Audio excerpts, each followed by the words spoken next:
All right, guys. So, Young Justice, another new episode came out. And this time, we're dealing with somebody we haven't seen in a long time. Rocket. It's interesting because what I've noticed about Rocket comparing to the old team is that, if I'm correct, Rocket is the only one. Well, actually, Zatanna was, but Rocket is still the only person so far who's still part of the original Justice League. So it's very interesting to see this person who, unlike from the older crew, who's kind of like, they kind of doing their own thing. It's kind of interesting to see this person who's dealing with Justice League issues, which we see in this episode. So I thought Aqualad was also part of the Justice League. Yeah, that's true. My bad. I keep on forgetting because he became Aqua. He became the leader of the Justice League. That's a fair point. That's a fair point. Well, no, technically Black Lightning is the leader right now. Yeah, leader now, but before Aqua the Lad became the leader. Yeah. So that's a fair point. I guess I looked at it because that whole mission, that side mission they were doing earlier with Batman, it kind of seemed like he was kind of like, I mean, he's still part of the Justice League, but it was like Batman's kind of, eye or whatever. Didn't really agenda. Justice League never agenda, yeah. But as far as it, let's go talk about Rocket because we haven't seen our girl in a long time, right? So although this is sort of a minor thing, but I thought it was interesting to see the whole child with autism. I could have sworn in season 2 she got married. So I don't know if they got divorced or this is something else, because I could have sworn season 2 there was a whole thing with her getting married, and then like what happens is like the ice villain comes in and gets his butt whooped because there's like it was like a joke that they had where a bunch of girls are about to attack him. So that's interesting that she's separated. You're talking about Captain Cold, right? Yeah, Captain Cold, yeah. So that's very interesting. But the only reason why I brought the child thing up is because I think it kind of plays with one of the new Orion. Yeah, Orion, because there's a saying that Orion says to his mom where he says, or the mom says something along the lines of like, "Oh, you got it from your father," and then she kind of like jumps and like reacts. So I'm thinking, okay, there's sort of a connection there. So I thought that's something that was interesting. Yeah, that's the way I interpreted it as well. It's just supposed to be a parallel between her kid and Orion, but at the same time, it seems that Rocket is still calling him a monster, so it's kind of like confusing to me. I thought that parallel was supposed to be like, okay, maybe Rocket can understand, but I guess not. Yeah, that's interesting. I mean, who knows? Maybe that'll be part of her arc. But speaking about Orion, it's also interesting that we get the whole Justice League, which has Forager, at least Forager working there. I don't think he's part of the Justice League. Forager? And the old Flash. Yeah, Forager. Yeah. And the old Flash going to New Genesis. So I thought that stuff was a little bit interesting because we don't really, New Genesis hasn't really been, it's been teased, but we're kind of getting more about New Genesis now. So yeah, I don't know. I thought that was interesting. I mean, what about you? What you thought about the whole New Genesis and like the issues between the gods and the bugs, as well as Rocket's tech? Honestly, I was kind of hoping for a more Zatanna focused episode where she goes around telling people about Superboy. That was like my hope for this episode. So I was very, very disappointed. I was like, dude, how many times are you gonna tease us with that school bus and not like give us some sort of like follow up to it? I'm frustrated, dude. I like, as much as this episode was interesting with a character we haven't seen in a while, I just feel like my mind the entire time was just on Superboy and whatnot. It's just, in my opinion, it's poor timing. Like, but I get it. They have to build it up because it probably connects, like the whole new Genesis thing with Darkseid, and then the new guy who's called Zod, probably trying to free General Zod. Yeah, Lord Zod. Yeah, that's what they call him, Lord Zod. So that was interesting. We used to call him Virgil, but now we realize it's not Virgil from the future. So yeah, that's interesting. Yeah, I don't know. This episode wasn't that like amazing to me, just because it's cool that we got to see other foragers, I guess, but like, it didn't seem like much happened, in my opinion. Yeah, I think it was more setup, but I was cool with it, especially with the Zod stuff, because like, it's interesting that Superman or Superboy himself, he winds up seeing a guy named Drew Zod. And I'm curious the connection between Drew Zod and Lord Zod, whether that was planned that Lord Zod would get Superboy to see Drew Zod or something like that. I don't know. So that's somewhat of interesting. If it is planned, that's kind of, I mean, most likely it is, because considering their names are the same, it'd be too coincidental. But Yeah. I mean, one is obviously the Zod we know, right? General Zod. He's in the Phantom Zone. The other one is a Zod that I've heard about for the first time. I'm assuming they're connected, and I'm assuming he wants to free General Zod somehow. But I still find it kind of weird that we're assuming he's from the future, so maybe he knew about, the Phantom Girl and everything. Yeah. So I guess it's not that contrived, but still strange. Yeah, that's an interesting thing, and how and I like that they brought in McGann's brother, because that kind of makes everything seem more connected to some degree. Yeah, what does he even want? I like, he already failed at trying to kill all the green Martians. Like, what does he want? He wants to try it again or something? I don't know.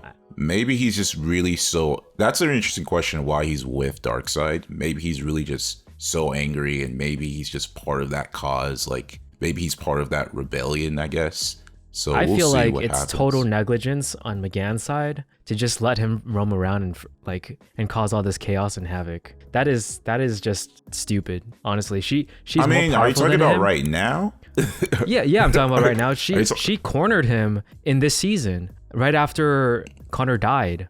She could have captured him. I think she tried, but at this point she has no evidence that he's involved. So what, dude? She has enough evidence on him for like days, dude. Like, he's been trying to like hurt other Martians for a very long time. Yeah, but like he went to jail, if I'm correct. And then, by the way, they're also Martians. Jail, she could read his mind. Yeah, he could read his mind, but then I don't know. Dude, there's no excuse for McGann for not like detaining him, considering he's like causing deaths and everything, and he wanted to cause genocide too, dude. I get that. But if I'm correct, I think the last time she visited him, he was in jail or something, right? So therefore, I don't think she knows that he's free like this. So I don't even not keeping track of him is stupid. Like, honestly, it is. But she just lost Superboy. So would her mind really be thinking too much about his brother going on, as opposed to this whole issue? Yeah, but dude, read his mind, know that he tried to cause genocide, maybe up the security on him for the fact that he tried to murder everyone on Mars that was a green Martian. I don't know, it just seems like it makes no sense to me why he's like roaming around so free, like nobody's trying to capture him. Like, to me, that's a huge logical leap that I cannot justify. I'm hoping someone in the comic can justify. I mean, I think personally, from my understanding, I just see it as like he was in jail, and then the only motive she had at the moment when he was in jail was to figure out Superboy, and then because of the whole Superboy thing, her mind is just not in the mental space to be thinking, oh my boy. Yeah, but it's not just McGann. It's literally every Martian that would have been killed from his device. Yeah, that's fair. It is a point why aren't the Martians going after him. I don't know what's going on in Mars for this to think. Hopefully, maybe there's an excuse where they tricked the Martians very well. I don't know at this point. So that is a fair point to say. Dude, they can read each other's minds. There's too many plot holes. It just doesn't make sense. I'm sorry. All right, whatever. Just let's move on. But to move on to a different point. Superboy's visions with with Lex Luthor seeing an alternate life that he could have had. That's very interesting. I don't know what they're going with Superboy with this thing. I'm hoping it does pan out where Superboy becomes a little bit different. I wouldn't say a dark Superboy, but a more there needs to be a good change. It can't just be he goes through all these visions and then goes, oh, he comes back to McGann. It's like, oh, I love you, and everything comes back. I'm hoping they play with a different change with Superboy. Yeah, because that's what it seems like they're building up to. So I'm hoping he can somehow fly. Red Sun. Then he's gonna fly. I think that was it. But yeah, and then a minor little thing is that yeah, but one minor thing that I thought was interesting was in the ending credit scene, it was showing members of the Justice League that they can be part of. And I saw Clayface, which is interesting to think that Clayface becomes a hero later on in the series. I never knew that. Yeah, I think in some of the comics, Clayface is actually a good guy. Okay. Yeah. Okay, I'm not too familiar with that. But other than that, that was the episode. I mean, overall, I thought it was an interesting setup for sure. I know there's a lot of I've got to say a few things. I think it was a missed opportunity to bring in more characters we knew to the mission on New Genesis. Like, for instance, I think Blue Beetle would have been a great candidate. And then, like, because Forager is part of the Outsiders, so like literally any other outsider, bring them in too. Give them more screen time, because it just feels like everyone from the past seasons are being completely shafted. It's cool to see Jay Garrick and everything, but I don't think he really did much, to be honest. And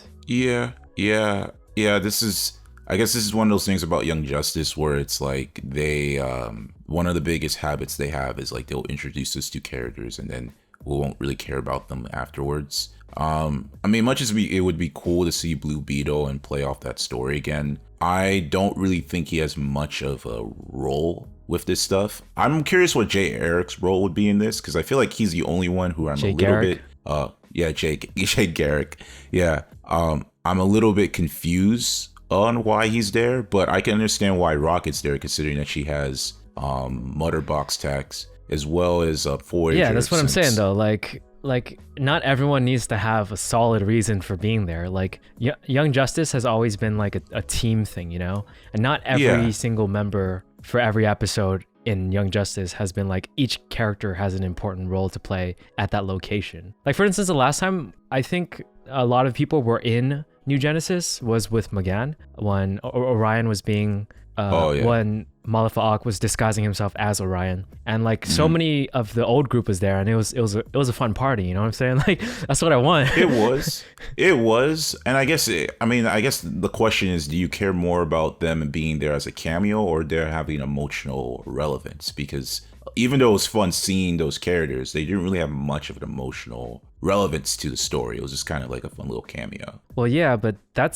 I feel like that's what a lot of Justice League, even Justice League and Young Justice, and yeah, it's just like seeing the team, even though not every single person has like a huge role. That's what I sort of miss, I guess. Okay, that's fair. I mean, that's definitely a fair point. I guess for me, one thing about this series that was always a big thing is that they usually made every character have some level of like emotional relevance, even if it's small. Like, for example, with the arc with Artemis's arc, like even when they had the Red Arrow, like it plays a role because they're talking about moles and then he knows a mole, so it's like each character has some sort of, small or not, they have sort of a justification, and that like kind of plays the roles to it. So that's one thing this show is known for. But I see what you mean, because it's good to see, like, it's curious. We're always curious about what's going on, you know what I'm saying? Like, what's Static doing? What's these characters doing? It just seems like they're not doing anything. So it's like, it would be nice to see them do something again. So yeah, I can see your point on that. Just something I would prefer, I guess. For sure. Okay, let's read the comments. We'll start off with AC Double Films. Okay, at 884, because back in the Magic arc slash Clarion was jumping around the time breach in search of the magical heroes while he was a bus. The reason why we're seeing Connor seeing the bus 2 months after the event of the Magic arc is because Clarion jumped forward 2 months and across into the Phantom Zone before finally finding Zatanna and the others during her arc. So when Zatanna saw Connor at the end of the Magic arc, she's basically looked into the future. Okay, that's a interesting way of looking at it. Certainly an interesting theory. I mean, like, it's kind of confusing with the whole Phantom Zone time thing, because you know how we saw the Phantom Zone this time and there's just no time indicated. Yeah. So I'm pretty sure there's some weird stuff going on there. Yeah, that's a very interesting way of looking at it. Yeah. Still though, from our perspective, I'm upset that they haven't addressed it yet. It just seems like it's been forever. Exactly. I mean, we're at August now and nothing is going to happen. I'm hoping this arc will end with Zatanna being like, we need your help, Rocket. And then why would they need Rocket's help though? Who knows? maybe there's some, maybe because they're part of the original team, there's some level of like they need the connection of the whole everybody to come together, and it becomes this whole thing with the original team. And Wally makes a cameo. Did Superboy even talk to the Rocket that much? Who knows? All I know is if they all come together, I want to see a Wally cameo. And Wally's like, "Hey guys, I'm back for a second," and then disappears. Sure. A Tribe Called Quest said they were down there long enough to grow full beards. That's pretty hard. So I'm pretty sure this is referring to the fact that you said it didn't seem that difficult for Calder's mission to find the crown. Oh, okay. I mean, bro, sure you grow a beard, but still, that's that's just not you not grooming yourself, my guy. Like, that's not like if they had bruises or something, then we will talk. Battle scars is what we need, man. Yeah, I mean, I'm pretty sure Calder could have whipped up like some like shaver form with his water magic and then shaved.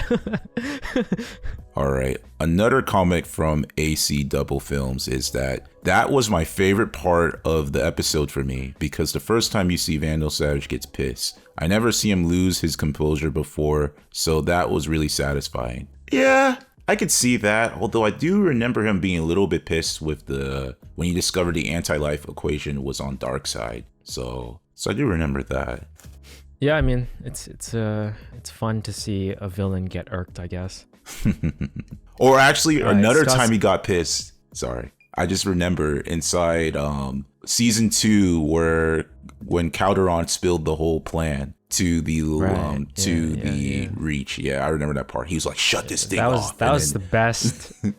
That was the best moment with the whole like light thing and everything. Him getting angry. Yeah, that was perfect. It's brilliant. Yeah. All right, Scott Summer said that Calder's arc was really good, with talking about Young Justice. Like, it's bound to change since originally it was on Cartoon Network and they had to follow certain guidelines. And now it's like a big shift because it's on HBO Max and they're allowed to tell stories with no restrictions. However, most of the fans want the stories to be like season 1 eternally, where they do not age like Teen Titans.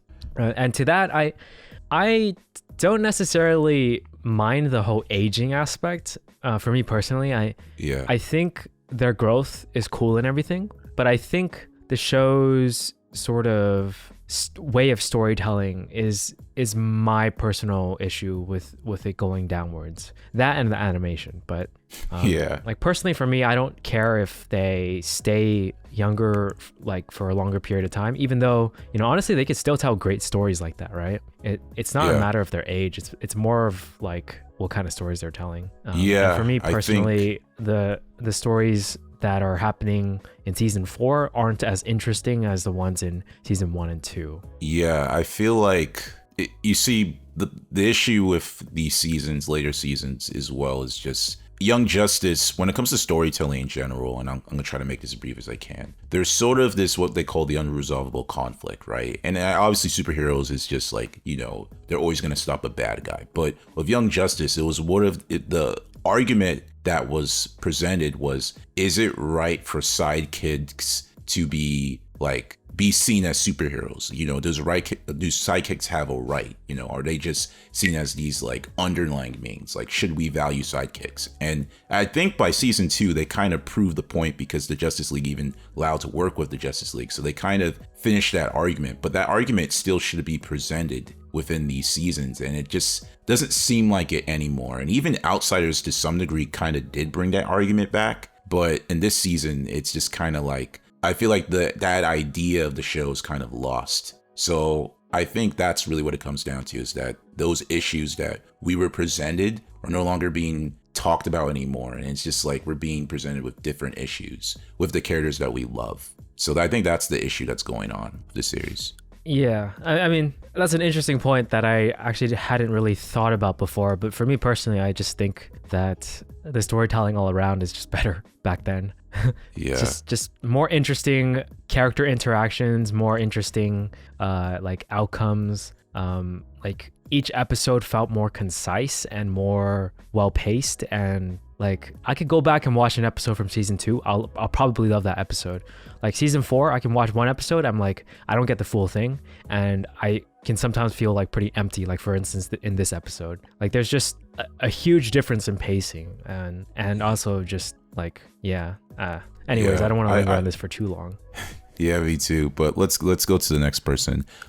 Zach Ryder said that skeleton which was trapped under the statue's head was the real Aaron. When Arian. When Atlantis sinks in the flashback, we see Arian being crushed by the statues as he's trying to save Atlantis. Yeah, I thought the same thing when I saw that. Yeah. We just didn't mention it. I guess we forgot to mention it. Okay. Yeah, for me, I realized it like a little bit later after we did the recording, but yeah. Okay, Tevya says, I love the show. It's really awesome and badass. Well, I mean, I don't know if I can say badass as it used to be, but I definitely enjoy it. You know, I could say that it's enjoyable, and it's not like Attack on Titan season 4, so I still like that. I feel like people are on the opposite side of us, where we think season 4 is kind of like, I mean, the beginning was great, but the part 2 was just like kind of boring. But I feel like a lot of people disagree with us, but we'll see. I mean, this is not an Attack on Titan video, but yeah. Yeah, I'm enjoying Young Justice for what it is right now, but again, I still think it was better back then. Not gonna sugarcoat it. Yeah, Scott only says the truth and speaks the truth, man. But yeah, let us know about your opinions about this episode in the comments, and don't forget to like and subscribe. Peace.